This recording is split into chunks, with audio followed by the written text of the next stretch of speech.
Let me read to you a passage from the 15th chapter of St. John's Gospel, verses 1 to 8. It's the Gospel for Wednesday of the 5th week in Eastertide.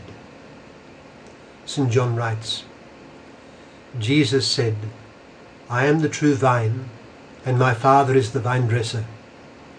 He cuts off every branch in me that bears no fruit, while every branch that does bear fruit he prunes, so that it will be even more fruitful.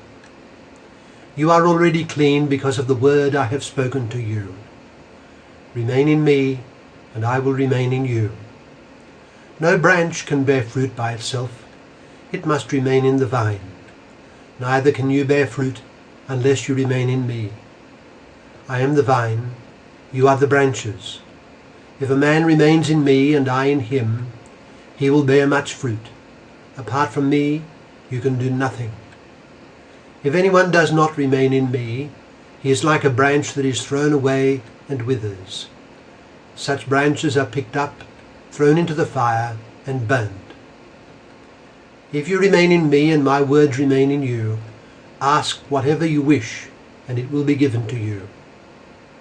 This is to my Father's glory, that you bear much fruit, showing yourselves to be my disciples. That's from John chapter 15, verses 1 to 8. Speaking, you might say, of good work. What do I mean? Well, one of the fundamental features of created reality that is not God, that is that it is in a state of change and motion. Nothing appears to be simply static. It may appear to be still, but it is not. There is movement afoot everywhere, right to the tiniest proton. It may be stable, as we might refer to the condition of a person as being stable, but it is not simply static. But movement and change is characteristic of everything in the visible universe in one sense or another. Especially do we notice this in living things. They come to be and they pass away. And while they live, they act, they change, they do things. One of the things which living things do is that they do what they need to survive. And speaking analogously, they work to gain what they need to live. I say analogously because, as Pope John Paul II once wrote, only man properly works.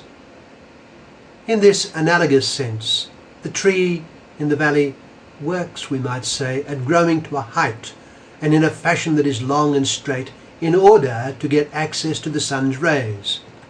The bees work, as do the ants and do other living animals and insects, to gain sustenance without realizing that they are working, as we might say, nor choosing to do so. They must work because they are driven by instinct to do so. In this sense, they cannot be said to be engaged in a work, properly speaking, and do not have a work in life. Nevertheless, their activity, as with the activity of the rest of unthinking creation, shares in the fundamental characteristic of all visible creation to be up and doing, as we might say, in attaining certain ends. Man also is a being in action. He is an acting person. In a certain sense, he has no choice in this. He will do things, he will alter. He does have a choice, though, as to what he will do and how he will do it. If he is to flourish, he must engage in action that is good. That is to say, he is called by nature and by inclination to do good work, and by means of his good work to become good himself and help others to be good. That is the choice facing every man and woman.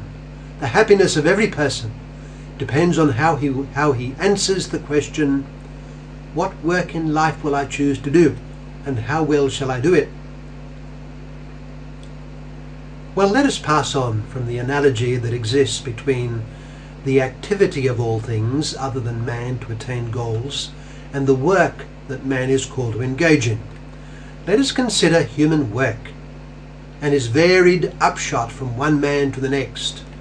Man yearns to do good work, and if he does not do so, or if he declines in his yearning to do good work, then he declines as a man, Just as we can define man as a rational animal or a religious animal, we might define him as a working animal, understanding the activity of non-rational animals as work only in an analogous sense.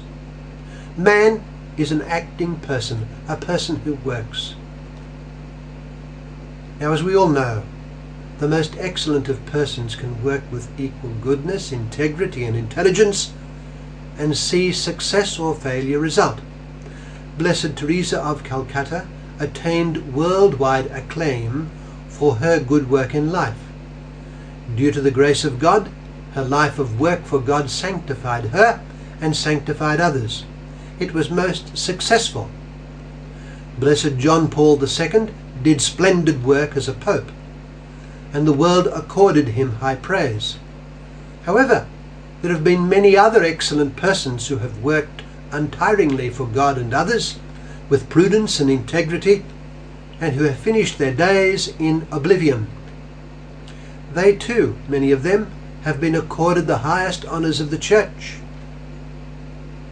What then is good work in the Christian sense of the word, as the Church recognises it?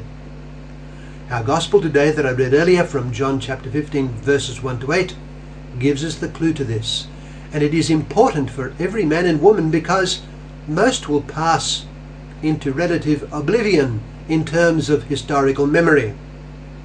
Fame, enduring acclaim for good work done, may or may not be part of the plan of God for this or that person who does his work in life, but all are called to do good work.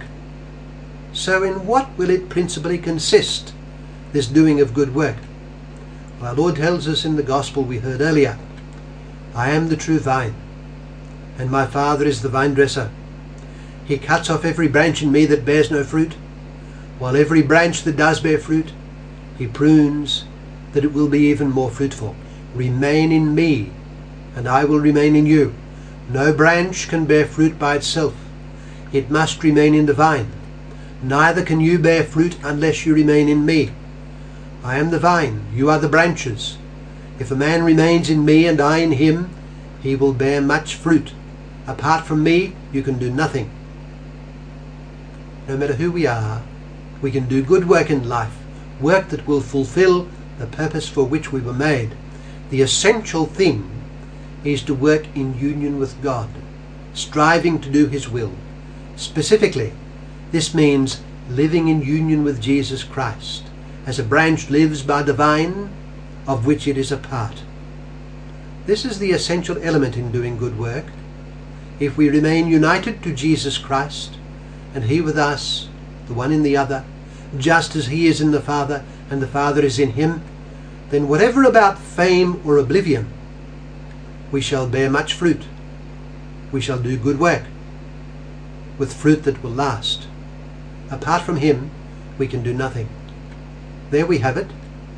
Good work, as God sees it, is possible for everyone.